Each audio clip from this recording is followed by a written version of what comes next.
그간 한국은 베트남에 대규모 투자를 하며 상호 협력을 통한 공동 성장과 상생 관계를 만들려고 노력했습니다. 그러나 베트남의 배신에 가까운 무성의한 태도로 관계가 틀어지고 결국 베트남은 국가 파산 위기에 놓인 상황이 됐습니다.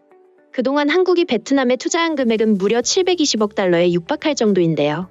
하지만 한국의 도움으로 경제 규모를 크게 키운 베트남은 마치 한국 따위는 금세 추월할 수 있다는 듯이 한국을 무시하고 있는 상황입니다. 뿐만 아니라 한국을 코리아가 아닌 코로나로 부르기도 하며 조롱하기까지 했었죠.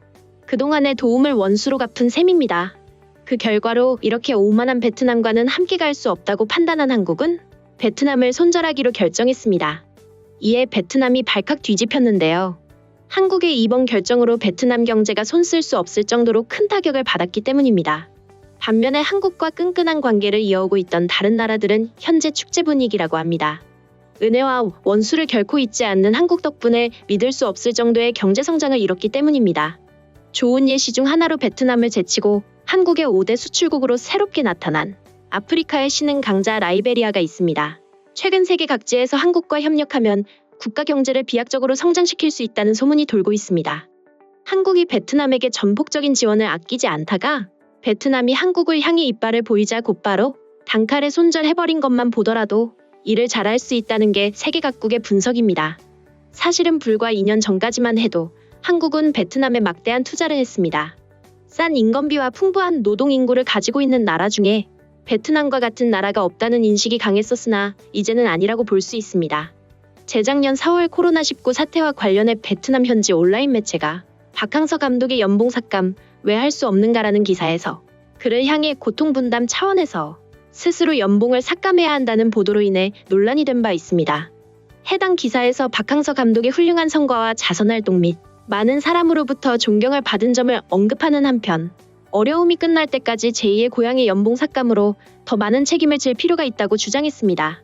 이어 당시 박 감독의 일이 많지 않다면서 전국의 각 축구 클럽과 선수들이 고통을 분담하기 위해 연봉 삭감을 준비하고 있는데 박 감독이 가만히 있는 것은 잘못됐다는 것입니다.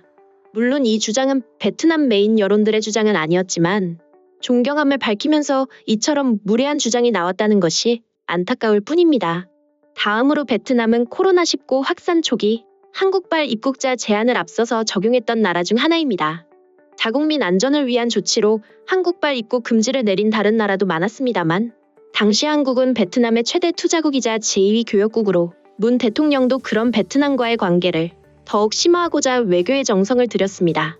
그러나 베트남은 대구에서 왔다는 이유로 비에젯 항공 VJ871편 탑승자 80명을 다낭에서 예고 없이 격리했고 하노이로 향하던 아시아나 항공 여객기가 착륙을 불허해 출발 40분 만에 인천공항으로 긴급 회항하는 일도 있었습니다. 뿐만 아니라 베트남 당국의 오락가락한 방역 규정과 격리시설에 대한 무성의한 태도로 한국인 입국자들은 불만이 속출했습니다. 베트남 정부는 꽝린성에서 패스트트랙의 시범 도입 이후 외국인 투자자와 전문가 등에 대해 7일 규정을 적용한다고 밝힌 바 있습니다. 대상은 베트남 정부가 긴급 승인한 백신의 2회 접종자 또는 코로나19 완치 후 6개월 이상이 지난 경우입니다. 하지만 관련 업계와 입국자들에 따르면 베트남 정부가 당초 정한 7일 시설격리 규정이 제대로 지켜지지 않은 것으로 드러난 것입니다. 베트남 정부의 규정에 따르면 이에 해당하는 외국인 입국자들은 이 사항이 원칙적으로 적용돼야 했습니다. KBZ 18차 입국을 통해서 입국했다는 한 입국자는 주관사의 승인을 받고 접종을 마친 후 입국했지만 현장에서 한국의 접종기간이 달라 거부됐다고 말했습니다. 그러면서 접종 주기는 WHO 권고안에 따라 각 정부가 이행하는 것인데 이를 인정하지 않으면 도대체 누구에게 하소연을 해야 하는가라고 반문했습니다. 또 다른 입국자는 일주일 격리 후 자가격리 호텔로 이동했는데 현지 당국이 거부해서 자가호텔에서 수용을 거부했다며 짐을 몇 번이고 재처음겨 시설격리 호텔과 자가격리 호텔을 되풀이했다고 말했습니다. 호텔 등 격리시설의 무성의한 태도와 폭리도 문제점으로 드러났습니다. 한 입국자는 입국 이후 보통 향후 일정을 문의는 호텔 측에서 하는데 이를 묻는 절차에 모른다고 일관하며 전혀 답변이 없었다고 말했습니다. 이어 특별입국은 평소 입국과 달리 최소 300만 원 이상의 높은 비용을 지불하지만 그러한 상황에서도 코로나19 검사비, 이동비, 기타 미고지 벌금 등 또 다른 추가 비용을 요구했다고 밝혔습니다.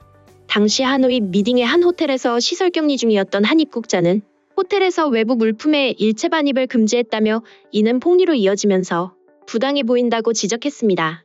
그는 이럴 경우 필수품인 생수, 음료, 간식 등을 호텔을 통해서만 구입해야 하는데 격리기간임에도 불구하고 룸서비스 가격을 적용해 최소 4배에서 8배 높다고 말했습니다. 현행 격리 규정에 따르면 격리자 물품이 외부로 반출은 금지되지만 격리자의 생활 편의를 위해 외부에서 물품 지원은 무방합니다. 마지막으로 베트남 정부의 과도한 방역 규제로 베트남에 진출한 우리 기업에도 타격이 이르자 결국 베트남을 더는 두고 볼 수 없다고 판단한 한국 기업들이 베트남을 손절하는 결과를 낳았습니다. 그중 베트남 경제 성장의 중심에 있던 삼성마저 베트남의 등을 돌리게 됐습니다. 삼성전자가 결국 지난 2월 스마트폰 생산 라인 일부를 국내로 이전시킨 것인데요. 제조 거점을 해외로 옮긴 후 국내에 다시 생산 라인을 끌어들인 것은 이번이 처음이었습니다. 지난해 코로나19 여파로 셧다운되며 생산 일정의 차질을 빚자 전략 변화에 나선 것으로 보입니다. 업계 관계자는 이번 일은 코로나19 이후 주요 공장에서 생산 차질을 겪은 삼성전자가 특단책을 내린 것이라며 삼성이 그동안 효율성을 최우선으로 두고 스마트폰 생산 체제를 최적화했으나 지난해 코로나19로 문제가 생기면서 리쇼어링 전략을 모색한 듯 하다고 밝혔습니다. 이렇듯 베트남의 부당한 행보와는 상반되게 다른 국가와의 우호 관계가 강하게 부각되고 있습니다. 그 대상국은 라이베리아입니다. 라이베리아는 우리 현대인들에게는 생각보다 잘 알려져 있지 않은 나라입니다. 이들은 과거 6.25 당시 아프리카 국가 중에서 유일하게 의료진을 한국에 파견해 주었고 여기에 더해 무려 300만 달러의 지원을 해줬던 고마운 국가입니다. 당시 라이베리아의 경제 상황도 그리 넉넉한 편은 아니었던 것으로 알려졌는데요. 그랬던 그들이 당시에 전 세계에서도 가장 빈곤한 나라였던 한국에 선뜻 300만 달러의 지원을 보내주었던 것은 정치적, 외교적인 것을 떠나 순수한 의도였다는 분석이 굉장히 많습니다. 그도 그럴 것이 당시 한국은 도저히 눈뜨고 못 볼 정도로 처참한 상황이었으며 전 세계 경제 전문가들은 한국의 부흥은 어려울 것이라며 입을 모아 말했습니다. 하지만 그 이후 한국은 모두의 예상을 깨고 엄청난 성장세를 보였습니다. 그리고 그 결과 현재는 전 세계에 강력한 영향력을 미칠 수 있는 나라로 성장해 세계로부터 높게 평가되고 있습니다. 비약적으로 성장한 한국은 과거 선의를 베푼 나라를 결코 외면하지 않았습니다. 실제로 한국은 코로나 바이러스로 고통받는 라이베리아를 위해서 10만 장이 넘는 마스크를 보내주는 등 전혀 도움을 아끼지 않았는데요. 여기에 더해 라이베리아의 대외 교역 규모 2위가 한국일 정도로 끈끈한 관계를 여전히 이어오고 있었습니다. 또한 최근 한국을 선택한 라이베리아에서 한국 선박을 엄청나게 수입함에 따라 부산 선박 수출이 2년 만에 무려 10배나 비약적으로 증가하기도 했습니다. 그 규모만 해도 무려 7,614만 달러에 육박합니다. 이에 따라 라이베리아의 전년 동기 대비 수출이 10% 줄어든 베트남을 제치고 수출 대상국 5위에 올라서는 기염을 토하기도 했습니다. 한편 태국 또한 베트남과는 달리 6.25 참전국으로 한국과 혈맹 관계에 있을 만큼 굉장히 중요한 나라로 알려져 있습니다. 실제로 태국은 6.25 전쟁 발발 5일 만에 한국에게 곧바로 쌀 4만 톤을 지원해준 고마운 나라입니다. 태국은 2019년 한국과 군사비밀 정보보호 협정을 체결하고 한국과 군사교류, 방산협력을 이어가고 있습니다. 여기에 더해 태국은 현재 한국에 체류하고 있는 태국 외국인 노동자들의 범죄 행각을 스스로 해결하겠다고 밝힌 것인데요. 한국 내 불법 체류자들에게 선전포고를 한 후 정부 차원에서 강경 대책을 펼치겠다고 말했습니다. 물론 한국 또한 태국이 한국에 건넨 손을 맞잡았는데요. 방콕 포스트에 따르면 현재 태국 정부의 지원 속에 한국이 올해 태국에서 외국인 투자 1위를 차지한 것으로 전해집니다. 즉 한국과 태국 간의 경제적 협력을 통해 경제 성장이 비약적으로 증가하고 있다는 것입니다. 뿐만 아니라 태국은 미국 바로 다음으로 파병을 선언한 나라였는데요. 심지어 육군, 공군, 해군 모든 병력을 한국에 파병하기도 했습니다. 태국에서 파병해준 군인들은 6.25 당시 작은 호랑이라고 불릴 정도로 용맹하였으며 당시 엄청난 활약을 펼친 것으로 알려져 있습니다. 이후 한국과 태국은 수교 이후 60여 년간 관계를 이어왔습니다. 60년 동안 한국은 꾸준히 성장해 선진국 반열에 오른 반면 태국은 중진국의 함정에 빠진 채로 제자리 걸음만 하고 있습니다. 이에 태국은 한국처럼 선진국으로 올라서기 위해서 한국과 손잡고 한국을 롤모델로 삼은 것입니다.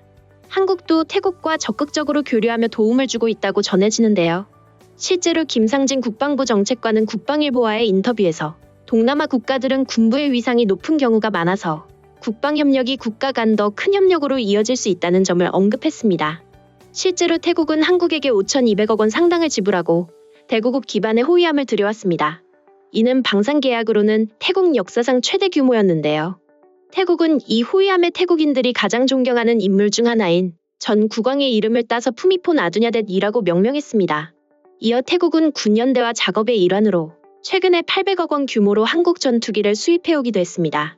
이처럼 한국을 배신한 베트남은 서서히 순위에 밀려 도태되는 반면 한국과 긍정적인 관계를 유지해 함께 협력하는 나라들은 계속해서 성장하고 있습니다.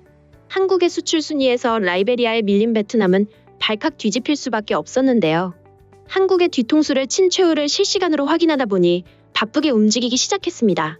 앞서 언급했던 한국발 입국자 과도한 규제가 문제가 되면서 당시 문 대통령은 푹 총리와의 전화 통화를 갖고 코로나19 대응을 위한 양자, 다자적 협력 방안에 관해 협의했습니다. 그 이후 푹 총리의 조치로 입국 절차가 완화되기 시작했다고 밝혔는데요.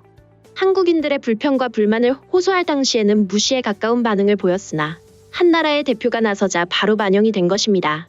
물론 그전까지 우호적이었던 외교 관계를 고려해봤을 때 한국 대통령의 발언을 반영해 구조 변화가 이뤄지는 것은 당연합니다. 반성이든 강제든 결과는 완화였으나 이미 신뢰는 깨진 뒤였고 현재까지도 한국과 우호 관계인 국가들과 같은 절대 우호국이 되진 못했습니다. 게다가 지금도 다양한 사건으로 한국 국민과 베트남 국민 간의 감정도 악화하고 있는 분위기를 보여 옛 관계를 복구하기란 쉽지 않을 것으로 보입니다. 오늘 소식은 여기까지입니다. 도움이 되셨다면 구독과 좋아요, 알림 설정 부탁드리겠습니다.